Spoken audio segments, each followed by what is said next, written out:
Hello बच्चों, कैसे हैं आप बच्चों। आज हम पढ़ेंगे कक्षा 8 विज्ञान यानी साइंस का चैप्टर 6 जंतुओं में जनन।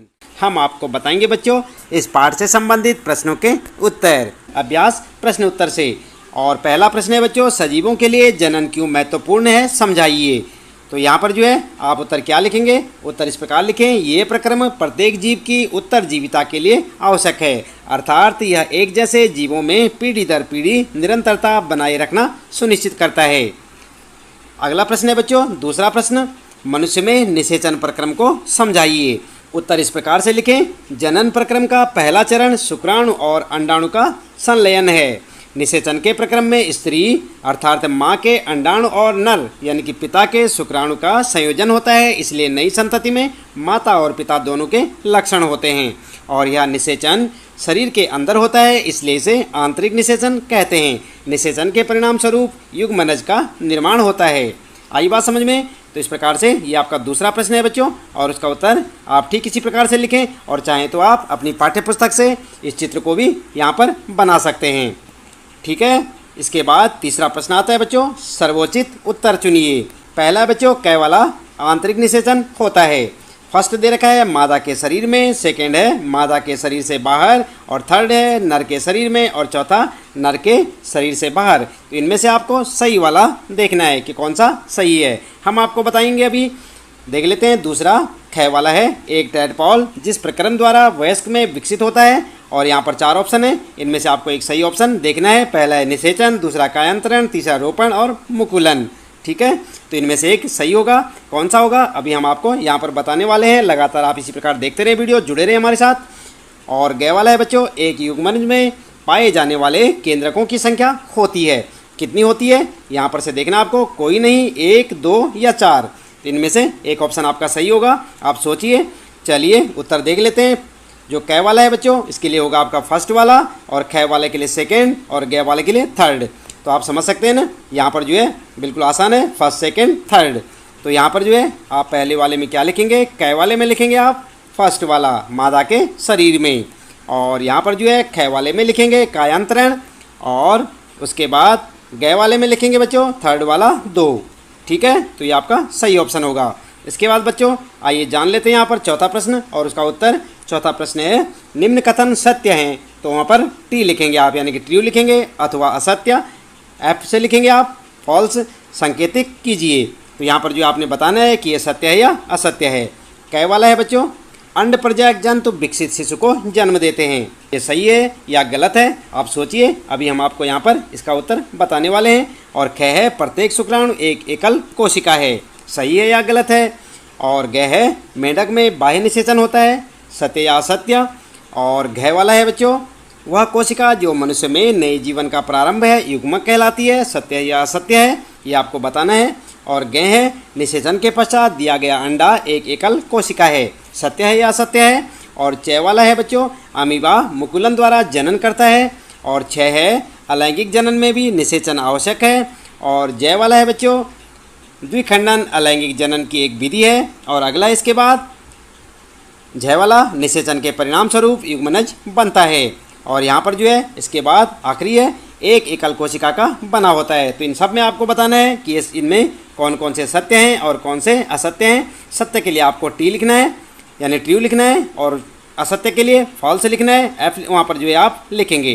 तो यहाँ पर बच्चों आप ध्यान दें, कै वाला आपका फॉल्स होगा, और कै वाला जो है आपका ट्रू होगा।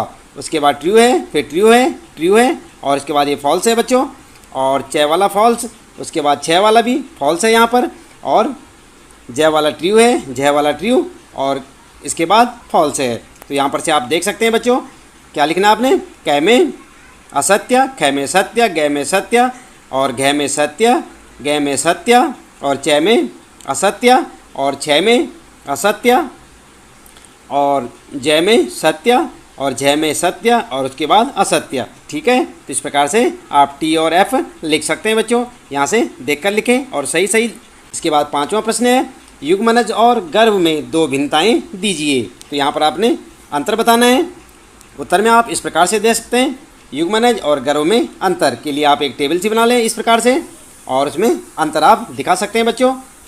ठीक इसी प्रकार से एक टेबल बनाएं और यहाँ पर आप अंतर किस प्रकार से लिखेंगे, इस प्रकार से लिखें। नंबर 1 लिखें, युग्मनज में निषेचन के समय शुक्राणु और अंडा संलयित होकर एक हो जाते हैं, इसके परिणाम स्वरूप युग्मनज का निर्माण होता है। तो यहाँ पर लिखेंगे युग्मनज विकसित होकर भ्रूण बनता है और भ्रूण की वह अवस्था जिसमें सभी शारीरिक अंगों की पहचान हो सके गर्भ कहलाता है। इसके बाद दूसरा लिखेंगे बच्चों, यह एक एकल कोशिका है। आप देख रहे हैं यहाँ पर युग्मनज में क्या लिखेंगे, दूसरा पॉइंट लिखेंगे यह एक एकल कोशिका है और यहाँ पर लिखेंगे यह बहु कोशिका है। तो इस प्रकार से आप अंतर बता सकते हैं युग्मनज और गर्भ में। 5वें प्रश्न का उत्तर है बच्चों। इसके बाद छठा प्रश्न आता है आपका यहाँ पर और इसमें पूछा है अलैंगिक जनन की परिभाषा लिखिए। जंतुओं में अलैंगिक जनन की 2 विधियों का वर्णन भी कीजिए। तो यहाँ पर जो है उत्तर आप लिखेंगे जनन जिसमें केवल एक ही जनक एक नए जीव को जन्म देता है अलैंगिक जनन कहलाता है। और यहाँ पर जो उदाहरण किस प्रकार से देंगे, फर्स्ट देंगे आप पहला उदाहरण मुकुलन, ऐसा जनन जिसमें जनक में एक या अधिक उभार विकसित होकर नए जीव को जन्म देते हैं मुकुलन कहलाता है। उदाहरण के लिए हाइड्रा, ठीक है, उदाहरण भी दे सकते हैं आप यहाँ पर।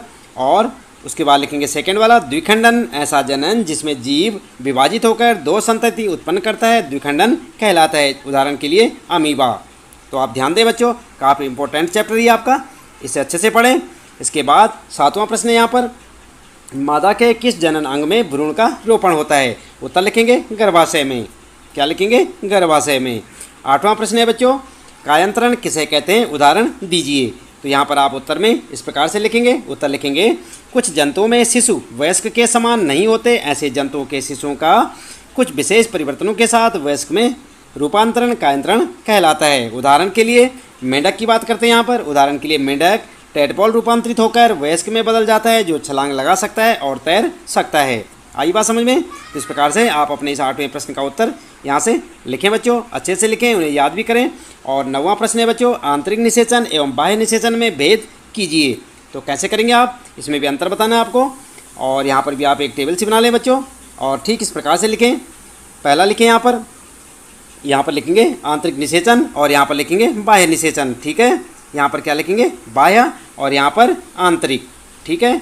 और उसके बाद यहाँ पर जो है अंतर बताना शुरू करेंगे। पहला लिखेंगे नर युग्मक और मादा युग्मक का संलयन शरीर के अंदर होता है, आंतरिक निषेचन कहलाता है। यहाँ पर लिखेंगे नर युग्मक शुक्राणु और मादा युग्मक अंडे का संलयन शरीर के बाहर होता है। और उसके बाद दूसरा अंतर लिखेंगे नर मादा के शरीर में शुक्राणु का उत्सर्जन करता है और यहाँ पर लिखेंगे दोनों व्यस्त युग्मकों को शरीर के बाहर फेंकते हैं। और तीसरा अंतर लिखेंगे विकास शरीर के अंदर हो सकता है और यहाँ पर लिखेंगे विकास शरीर के बाहर ही होता है। चौथा लिखेंगे अंतर, उदाहरण के लिए मनुष्य, पशु, सार्क, पक्षी, ठीक है। और यहाँ पर उदाहरण लिखेंगे जैसे मेंढक। आई बात समझ में। तो इस प्रकार से आप आंतरिक और बाह्य निषेचन के बारे में अंतर यहाँ पर स्पष्ट कर सकते हैं बच्चों, इस प्रकार से लिखेंगे। और इसके बाद देखते हैं यहाँ पर 10वां प्रश्न है आपका। इसमें पूछा है नीचे दिए गए संकेतों की सहायता से क्रॉस शब्द पहेली को पूरा कीजिए। और यहाँ पर आप देख सकते हैं संकेत क्या दे रखे हैं, बाईं से दाईं ओर। पहले नंबर पर आपने लिखना है यहाँ पर अंडाणु उत्पादित होते हैं और तीसरे नंबर पर लिखना है वृषण में उत्पादित होते हैं हाइड्रा का अलैंगिक जनन। और चौथे नंबर पर आपके लिए संकेत है हाइड्रा का अलैंगिक जनन है। और ऊपर से नीचे की ओर क्या लिखेंगे आप, नंबर 1 में लिखेंगे यह मादा युग्मक है और नंबर 2 पर नर और मादा युग्मक का मिलना और नंबर 4 लिखेंगे एक अंड प्रजनक जंतु। तो यहाँ पर जो है आप देख सकते हैं इसमें आपने इन्हें भरना है। देख रहे हैं ना आप, क्वेश्चन में आपको इसी प्रकार से देखने को मिलेगा। और आपने इस पहेली को यहाँ पर जो है इस प्रकार से बनाना है बच्चों। इस प्रकार से आप एक चित्र बना लें और उसके बाद पहले नंबर पर यहाँ पर आप लिखेंगे अंडा से और यहाँ पर क्या लिखेंगे अंडाणु। तो एक ही नंबर पर आ गया नहीं, ये एक नंबर आप देख रहे हैं, यहाँ पर लिखेंगे अंडा से और नीचे को लिखेंगे ऊपर से नीचे को अंडाणु और यहाँ पर नंबर 3 पर लिखेंगे शुक्राणु और यहाँ पर क्या लिखेंगे नंबर 2 पर लिखेंगे निषेचन और यहाँ पर नंबर 4 पर क्या लिखेंगे मुकुलन और यहाँ पर मुर्गी। आई बात समझ में। तो इस प्रकार से आप अपने प्रश्न का उत्तर दे सकते हैं बच्चों। इसके साथ ही इस पाठ से संबंधित प्रश्नों के उत्तर यहाँ पर समाप्त होते हैं। उम्मीद है कि आपको अच्छे से समझ आए होंगे। इसी प्रकार लगातार कक्षा 8 विज्ञान के सभी पाठों के प्रश्न उत्तर जानने के लिए चैनल को सब्सक्राइब अवश्य कर दें, बेल आइकन भी दबा दें बच्चों, ताकि आपको आने वाली प्रत्येक पाठ की वीडियो की नोटिफिकेशन मिलती रहे। मिलते हैं फिर अगली वीडियो में नए पाठ के कुछ नए प्रश्न उत्तरों के साथ।